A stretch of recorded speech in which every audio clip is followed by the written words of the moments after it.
ሰው በሀገሩ ስደተኛ ሆነ ምንድነው? እግዚአብሔርን ፍሩ። የሕዝቡን ፍላጎትና የልብ ትርታ በሚገባ አዳምጡ።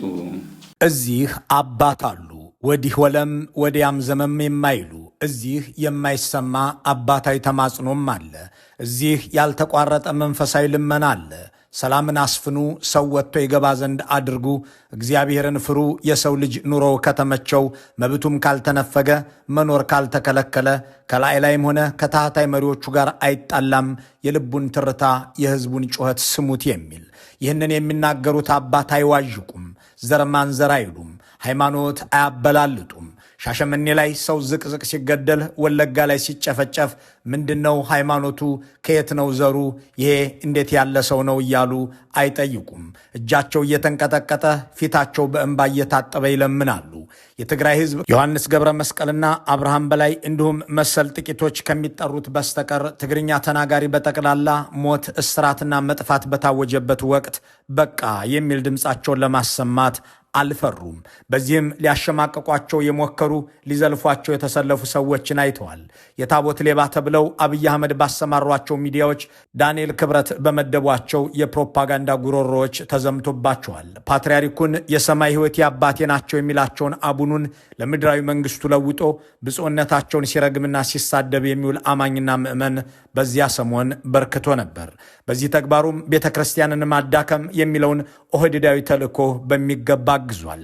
ከአቡነ ማትያስ አብይ አህመድ ይበልጡብኛል ብሎም ምድራዊ ሕይወትን ንቀው ዓለማዊ ግርግርን ሁሉ ተጸይፈው ዘላለማዊ ሕይወትን ተስፋ አድርገው የሚኖሩትን ፓትርያርክ ጥላቻዬን አልተባበሩኝም፣ የዘር ማጥፋቴን አልደገፉም ብሎ በናቁትና በተዉት ብሔራቸው እየጠራ ሊወነጅላቸው ተረባርቧል። አጠገባቸው ያሉት ጳጳሳት ሳይቀር ከመንግስት ወገን ተሰልፈው እሳቸው ከኛ ወገን አይደሉም በሚል አዘልፈዋቸዋል። ቤተ ክህነቱም ቤተ መንግስቱም ተረባርበው ሞት ይቁም ሰላም ይስፈን ስላሉ ብቻ አዛውንቱን አባት ዘምተውባቸው ታይተዋል። ዓለማዊ ሕይወት የለምኔ ብለው እናት አባታቸውን ዘመድ አዝማዳቸውን የትውልድ ቀያቸውን ትተው የመነኑትን አባት ዘር መንዘራቸውን ፈልገው ሲዘልፉ የጥንታዊት ቤተ ክርስቲያንን ዋና ሰው የስድብ ናዳ ሲያወርዱባቸው ዋናው ተሳዳቢው አማኝ ነኝ ኦርቶዶክስም ነኝ የሚለው የአብይ አህመድ መንጋ መሆኑ የቤተ ክርስቲያኗ ጥቁር ነጥብ ሆኖ ተመዝግቧል። ከ2011 መስከረም ጀምረው ይህንኑ የሰላም ጥያቄ አብዝተው የሚጠይቁት አባት እግዚአብሔር በአምሳሉ የፈጠራቸው ሰዎች ይገደሉ ዘንድ ደግ አይደለም የሚሉት አቡን በሰሞነኛው የሲኖዶሱ ዓመታዊ ስብሰባም ላይ ይህንኑ እየተማጸኑ ተደምጠዋል። ሀገርን በኃላፊነት የተረከባችሁ በላዕላዊ በማዕከላዊና በታሕታዊ መዋቅር ያላችሁ የምትኖሩ የምትገኙ እንደዚሁም አማራጭ ሐሳብ አለን ብላችሁ የምትንቀሳቀሱ ልሂቃነ ሀገር ሁላችሁም እግዚአብሔርን ከሚያውቅ ከሚያመልክና ከሚፈራ ሕዝብ የተገኛችሁ ናችሁና በልባችሁ እግዚአብሔርን ፍሩ። የእሱ በሆኑ ፍጡራንም አትጨክኑ። ተደመሩ እያለ የሚያደነቁር ኡስታዝ፣ ሰይጣን ይምራን የሚል ጳጳስ፣ ጦርነቱ ፍትሐዊ ነው የሚል ፓስተር እልቂትን በሚያዋድዱባት ለገዢዎች ባጎበደዱባት ኢትዮጵያ አንድ ያልተቋረጠ የሰላም ጥሪ የሚያደርግ መንፈሳዊ ሰው ቢፈለግ እሳቸው አቡነ ማትያስ ናቸው። ስለ ሰላም መናገር አገራዊ ወንጀል በሆነበት በዚያን ሰሞን ሰላም ይሻላል ጦርነት ይበቃል ማለት የክብር ዶክትሬትን ያስነጥቃል እያሉ እነ ጎንደር ዩኒቨርሲቲ እርምጃ በሚወስዱበት ወቅት ከአንድ አካባቢ የተወለዱ እኔ ጋርም የተማሩ ሰዎችን ድግሪያቸውን እነጥቃለሁ እያለ የአዲስ አበባ ዩኒቨርሲቲ በሚዝትበት መተላለቅ ፋሽን ሆኖ በሚወደስበት አገር ውስጥ ሆነው የሰው ልጅ ሕይወት ዋጋ ይኖረው ዘንድ ሰላምም ይመለስለት ዘንድ ለምነዋል። አቡኑ ሰላምን የሚጠይቁና መገዳደል ይቆም ዘንድ የሚለምኑ ብቻ ሳይሆኑ እሳቸውም ለሰላም ሲሉ የተባበሩ ናቸው። ስደተኛ ሲኖዶስ አለ፣ እሱ ይምጣና ሹመት ይሰጠው ሲባሉ በአንድ ቤተ ክርስቲያን ውስጥ 2 ፓትርያርክ ይኑር ተብለውም በመንግስት ሲጠየቁ ለሰላም የሚበጅ ከሆነ ብለው እስከ መስማማት ደርሰዋል። የኔን ስልጣን አላስነካም አላጋራም ብሎ በሚሊዮኖች ላይ እልቂት የሚያውጅ አገዛዝ የእርስዎን ኃላፊነት ቀናንሰው ከውጭ ለሚመጡ ጳጳሳት ስጡ ሲላቸው ለአገር ሰላምና ለምዕመን እረፍት ከሆነ ይሁን ብለው ተባብረዋል። ይህንን ሁሉ አድርገው መንግስት ለአገሩና ለሕዝቡ ሰላም ያመጣ ዘንድ ሲጠይቁ መንግስትም አማኝና ሰባኪ ነኝ የሚለው አባትና ምዕመንም አወገዛቸው። እሳቸው ግን ሸብረክ አላሉም። አዲስ አበባ ላይ 38 ሰዎች አብይ አህመድ ባሰማሯቸው ወታደሮች በመደዳ ሲገደሉ፣ ቡራዩ ላይ በዘራቸው ሰዎች ተጨፍጭፈው ሲረሸኑ ካስተዋሉ ከመስከረም 2011 ጀምረው ያልተቋረጠ ጩኸታቸውን ቀጥለዋል። ሳር ቅጠሉ ጠቅላይ ሚኒስትሩን ሙሴ መደመርን ኪዳን አድርጎ ሲለፍፍ በነበረበት በዚያ ዘመን ፓትርያርኩ ግን ሪዛቸውን ባረሰረሰ ፊታቸውን ባረሰ እንባቸው ታጅበው እጃቸው እየተንቀጠቀጠ ነበር የንጹሐንን እልቂትና ሰቆቃ እንዲቆም ሕዝበ ኢትዮጵያ በሰላም እንዲኖር የተማጸኑት። ብዙ ነው። ሰው በሌላው ዓለም ሂዶ ሰላም ባለበት ሀገር ሂዶ ተሰዶ በሰላም እየኖረ ነው። በሰው ሀገር በሀገሩ ስደተኛ ሆነ። ምንድን አይገርምም? አዎ። ታዲያ ይህንን እግዚአብሔር አምላክ ያርቅልን። ሁለተኛ አሳየን። እንግዲህ እግዚአብሔር አምላክ ይህንን አዲሱን ዓመት ያ ሁሉ መከራና ስቃይ አሳልፎ ህዝባችን ህዝበ ኢትዮጵያ በሙሉ ደህና እንዲሆን በሰላም ወጥቶ እንዲገባ በሰላም ልጆቹን እንዲያስተምር በሰላም በሀገሩ በሰላም እንዲኖር ባዕድ አልመጣበት። ባዕድ ወራሪ እኮ ሲመጣ እኮ ባዕድ ነው። ሰው ወገን በወገኑ ላይ እንዲህ ማድረጉ ነው የሚያስደንቀው። በእውነቱ ሀገሩ ሰፊ ነው። ሀገሩ የጋራ ነው። ሀገሩ የእግዚአብሔር ነው። እንዴት እንደዚያ ሁሉ ይሆናል? ይህ የአቡነ ማትያስ ንግግር የተደመጠው በ2012 አዲስ ዓመት ዕለት ነው። ይህ እምባ አከል ተማጽኖ የተሰማው እሳቸውን ጁንታ እያስባለ ያዘለፈው ጦርነት ከመጀመሩ አንድ ዓመት በፊት በሌሎች የኢትዮጵያ አካባቢዎች ሰው በማንነቱ እየተመረጠ ሲገደል ሲፈናቀልና ሲጠቃ ነበር። በኋላ ላይ አቡኑን በተዉትና በረሱት በመንፈሳዊ ሕይወታቸውን በለወጡት ብሔራቸው ምክንያት ሲያራክሳቸው የተስተዋለው የመደመር ምዕመን ለሐሰተኛ ሙሴዎች ሲያረግድ እሳቸው ለወገናቸው ያለቅሱ ነበር። ይህንን ነገር አሁንም ቀጥለውበታል። ሰላማዊው አባት በሰሞነኛው የሲኖዶስ ስብሰባ ላይ ያነሱት ነገር የሚኸው ነው። ሕዝቡ በእኩልነት መኖር፣ በሰላም ወጥቶ መግባት ይፈልጋል። የሃይማኖት ነጻነትና እኩልነት ያስፈልገዋል። ፍትሕና ርትዕ እንዲሰፍንለት ይሻል። ኑሮ እንዲቀለውም እንዲሁ። ሕዝቡ የሚፈልገው በአንድነትና በእኩልነት መኖር፣ በሰላም ወጥቶ መግባት፣ ፍትሕና ርትዕን ማስፈን፣ ለኑሮው የሚበቃው ምጣኔ ሀብትን ማግኘት፣ የእምነት ነጻነትና እኩልነት መረጋገጥ እና የመሳሰሉት ናቸው። ሕዝቡ እነዚህ ከተሟሉለት ተደመጠ ማለት ነው። ከተደመጠ ደግሞ እሱም በበኩሉ ያደምጣል ይከተላልም። ሰላማዊው አባት ንግግራቸውን በጽሑፍ ሲያቀርቡም ሆነ በቀጥታ ሲያደርጉት ጉዳያቸው ሰው ነው። የሰውን ማንነቱንና ዘሩን ሃይማኖቱንና የትመጣነቱን ለይተው እከሌን አትግደሉት፣ እከሌን አጥቁት ሲሉ ተሰምቶ አይታወቅም። በሰው ላይ አትጨክኑ፣ በእግዚአብሔር ፍጡር ላይ አትክፉ እያሉ አገሩ የጋራ ነው እያሉ ለሕዝበ ኢትዮጵያ ሰላምና ደህንነት ግን ሲጸልዩም ሲማጸኑም እነዚህን 8 የመከራ ዓመታት አልፈዋል። በእነዚያ አፍላ የኦሮማራይ ጥፋት ሰሞናት ምዕመኑ ስለ ቤተ መንግሥቱ ውበት ሲዘምር፣ ፓትርያርኩ ግን ስለሚገደሉ ሰዎች ይጮኹ ነበር። ስለሚጨፈጨፉ ንጹሐን የሚያለቅሱ ነበር። ስለሚያልቁ ግፉዓን የሚያነቡ ነበር። ድምፃቸውን ከፍ አድርገውም የሚናገሩት ይህንኑ ነበር። ያኔ የመደመር ምዕመን እኔ የከተማ ከንቲባ ስላልሆንኩ የለገጣፎ ተፈናቃዮችን አልሰማሁም፣ የቡራዩን ጭፍጨፋም አላየሁም ብለው ጠቅላይ ሚኒስትሩ ሲናገሩት በሚያጨበጭብበት ወቅት አቡኑ ግን ስለ እነዚህ ንጹሐን የተናገሩት በማያሻማ ቃል ነበር። መስከረም 2011 ዓ.ም የተናገሩትን በጥቂቱ እናሳያችሁ። መስከረም 5 ቀን 2011 ዓመተ ምህረት ያጋጥመናል ብለው ባላሰቡት ጊዜና ሰዓት የሀገርና የወገን ፍቅር በሌላቸው ግለሰቦች አማካኝነት ዘግናኝ አደጋ ደርሶባቸው ከዚህ ዓለም በሞት የተለዩ ወገኖቻችን ቤተሰቦች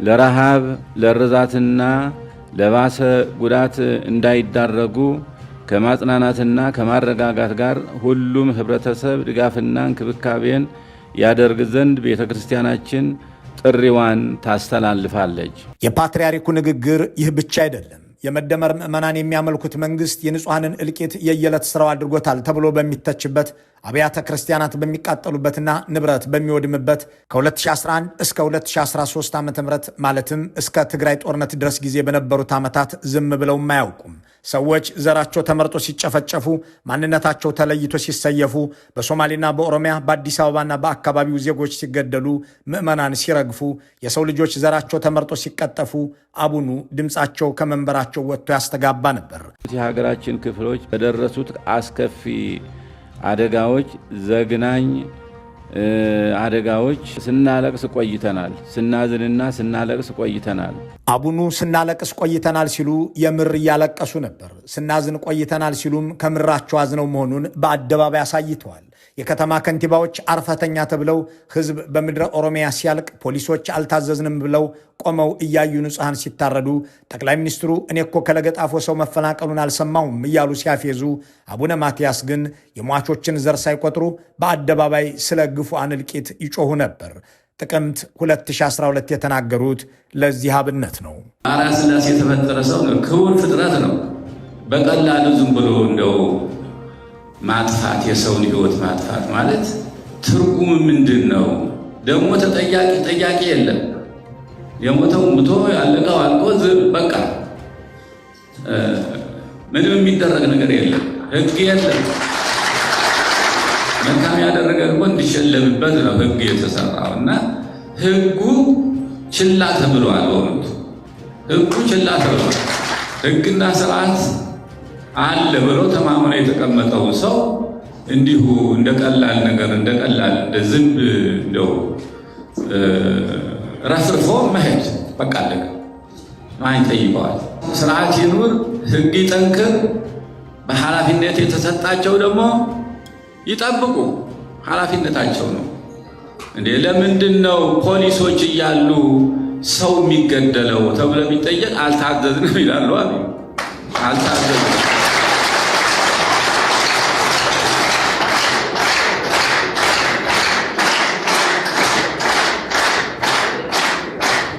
መሳሪያ ይዞ ጠብቅ ተብሎ ቆሞ አልታዘዝኩም ይላል እንዴ ሰው?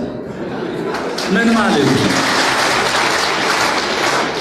እና ይህንን እንዳይደገም ነው ዋናው፣ እንዳይደገም ማብቃት አለበት። እዚህ ላይ እኛ ሁላችንም ጠንክረን በማስተማርም ይሁን በመምከርም ይሁን ጉዳይ ማስወገድ አለብን ለማለት ፈልጌ ነው። እርሳቸው በአርአያ ሥላሴ የተፈጠረ የሚሉት የሰው ልጅ የደረሰበትን እልቂት ለማውገዝ ድፍረት የማይቸግራቸው ፓትርያርኩ በራሱ የብልጽግና ንብረት በሆነው ዋልታ ቴሌቪዥን ላይ ቀርበው ሕግ ይከበር እንጂ ሕጉስ የት አለ ሲሉ ጠይቀዋል። በእኛ ዘመን ነው እንዴ ሰላም ጠፋ የምትሉት የሚሉትን ኦህዴዶች አስቀምጠው ስርዓት ይኑር እንጂ ንጹሐን እኮ እያለቁ ነው ብለው የተናገሩት የመንግስት ባለስልጣናትን ከፊታቸው ደርድረው ነው። መንግስታችንም በሕግና በስርዓት እንዲያስተዳድረን እንፈልጋለን። እኛም የሃይማኖት ሰዎች ደግሞ በጸሎት እንድንበረታና ያለውን ችግር ሁሉ እንዲያስወግድልን አምላካችንን መማፀን አለብን። ፓትርያርክ አቡነ ማትያስ ያልተቋረጠና ያልወላወለ እንደ ዘመኑና እንደ ሰሞኑ ወዲህና ወዲህ ያላለ ስለ ሰላም የሚማፀን አንደበትን የታደሉ አባት ሆነው ላመለኩት አምላክ ለተጎናጸፉት ክብር የሚመጥን ተግባር ውስጥ ሲያሳልፉ ቀጥለዋል። የንጹሐንን እልቂት ለማውገዝ ዘር መምረጥ የሚያስፈልጋቸው አቡኑ መንግስት ጥሩ ሰርቷል፣ ለአገር የሚጠቅም ነገር አድርጓል ብለው ባሰቡ ጊዜም አንደበታቸው የማወደሻን ቃል አላጣም። መንግስት የተበታተነችውን ቤተ ክርስቲያን አንድ አድርጊያታለሁ እያለ ቢያታልላቸውም በየአጋጣሚውም በዚያን ወቅት በሚናገርበት ወቅት አቡኑ ግን የእውነት መስሏቸው ይህንኑ በአድናቆት ሲናገሩ በመንበረ ፓትርያርካቸው ግቢም ሽልማት ሲሰጡ ታይተዋል። በህዳሴ ግድብ ላይ ውሃ መሙላት ጀመርኩ ሲልም በአደባባይ ወጥተው የደስታ ቃላቸውን በሚመሯት ተቋም ስም ሰጥተዋል። የውሃ ሙሌት መጠናቀቅ ለተበሰረባት ዕለት እንኳን በሰላም አደረሰን አደረሳችሁ በማለት የደስታ መግለጫችን በኢትዮጵያ ኦርቶዶክስ ተዋሕዶ ቤተክርስቲያን ስም ስናስተላልፍ በታላቅ ደስታና ተስፋ ነው። ስራቸው ሰላምን መለመን የሆኑት አባት በአገራቸው ላይ አንዳች በጎ ነገር ሲከሰት ደግሞ እንዲህ ወጥቶ ለማወደስ አይሰስቱም። ይህንን ሁሉ ሲያደርጉ የኖሩት አባት በ2013 እና 2014 አብይ አህመድና ኢሳያስ አፈወርቂ በትግራይ ህዝብ ላይ የሚፈጽሙትን እልቂት በማስመልከት ልክ እንደ በፊቱ ሰው አይሙት ብለው መግለጫ ሰጡ። ይህንን መግለጫቸውን እነ አቡነ ጴጥሮስ ከነ ዳንኤል ክብረት ጋር ሆነው በማሴር ለሚዲያ እንዳይውል አደረጉባቸው። ከዚያም ንግግራቸውን አስቀርጸው የሰላም ጥሪውንና ህዝብ ላይ የሚደርሰውን በደል በዓለም ሚዲያ እንዲዘገብና ከአገር ወጥቶ እንዲሰራጭ አደረጉት። እኔም ታፍኛለሁ ሲሉ ተደመጡ። የዓለም ሚዲያ ነገሩን ተቀባበለው። በፓትርያርኩ ንግግር ቤተ መንግስቱ ብቻ ሳይሆን ቤተ ክህነቱም ጸጉሩን ነጨ። ቤተ መንግስቱ ፓትርያርኩ ለኢትዮጵያ የብሔራዊ ደህንነት፣ ለቤተ ክርስቲያን የድህነት ችግር ናቸው ብሎ መግለጫ ሰጠ። ቤተ ክህነቱ የፓትርያርኩ ንግግር እኛን አይወክልም ብሎ እንደ ጴጥሮስ ካዳቸው። የሲኖዶሱ ዋና ጸሐፊ አቡነ ዮሴፍን ወክሎም እንዲሁ አለ። ቅዱስ ፓትርያርኩ ሰሞኑን የሰጡት መግለጫ የቅዱስ ሲኖዶስ ውሳኔ ሳይሆን የግላቸው እንጂ የቅዱስ ሲኖዶስ ወይም የቋሚ ሲኖዶስ ውሳኔ አይደለም። አብይን በመረጡ አቡኖች ፓትርያርኩ እንዲህ እንዲካዱና እንዲዘመትባቸው ያደረጋቸው ስለ ሰላም መናገራቸው፣ ጦርነት ይቁም ማለታቸው፣ የሥላሴ አምሳል አይገደል ማለታቸው ነበር። ኢየሱስን ለሞት አሳልፈው የሰጡት አሕዛብ ብቻ አልነበሩምና ይልቁንም የራሱ ወገኖችና የቤተ መቅደሱ ጠባቂዎችም ነበሩና ፓትርያርኩንም እንዲሁ ያደረጓቸው እነ አቡነ ዮሴፍ እነ አቡነ ጴጥሮስ ነበሩ። ሲኖዶሱን ሰይጣን ይሻለናል የሚሉ አመፀኞች የወረሩት ነበርና እሳቸው የእግዚአብሔር ፍጡር ይከበር ዘንድ ሰላም ይስፈን ሲሉ የራሳቸው ልጆች ሳይቀር ተነሱባቸው። አስገራሚው ነገር የሚሞቱት ኦርቶዶክሶች የሚወድሙትም የኦርቶዶክሳውያን ጥንታዊ ሀብቶች የሆኑበት ጦርነት እንዲቆም የሚጠይቁትን ፓትርያርክ የሚቃወሙትና እስከ ዋይት ሀውስ ሄደው አባታቸውን የሚዘልፉት አዲስ አበባ አውደ ምሕረት ላይ የሚቆሙ በአሜሪካ ደግሞ እናስተምራለን የሚሉ ካህናትና ጳጳሳት መሆናቸው ነው። አቡነ ማትያስ ግን ዛሬም እየጠየቁ ነው። ባሳለፍነው ረቡዕ በሰጡት መግለጫ ሰውን በጉልበት ለማንበርከክ ከመሞከር ይልቅ የሕዝቡን የልብ ትርታ አዳምጡት ብለዋል። ሰውን መያዝ የሚቻለው ሕሊናን በመርታት እንጂ በሌላ አይደለምና ነው። የሕዝቡን ፍላጎትና የልብ ትርታ በሚገባ አዳምጡ። የማይናወጽ የሰላም አንደበት፣ የማይለዋወጥ አባታዊ ጥሪ 8 ዓመት ሲቀጥል እንዲህ ያለ ነው። ሰላም ለእናንተ ይሁን የሚለውን የኢየሱስ ቃል ሳያዛንፉ እያሉት ቀጥለዋል። ኢየሱስ ከታላላቆች ይልቅ ከታናናሾች ጋር መቆምን እንደመረጠው ሁሉ አቡነ ማትያስም ስለተገደሉ፣ ስለተፈናቀሉ፣ ስለተራቡና ድምፅ ስለሌላቸው ንጹሐን እየጮሁ ቀጥለዋል። እየተካሄደ ባለው ርክበ ካህናት የቅዱስ ሲኖዶስ ምልአተ ጉባኤ መክፈቻ መልእክታቸው የታየውም ይሄው ነው። እንደ አቡነ ማትያስ ስለሚሞቱ ሰዎች የሚማልዱ፣ ስለሚሞቱ ሕፃናት የሚያለቅሱ፣ ስለምትወድም አገር የሚጸልዩ አባት እንዲሰጠን በመመኘት በዚሁ እንሰናበታለን።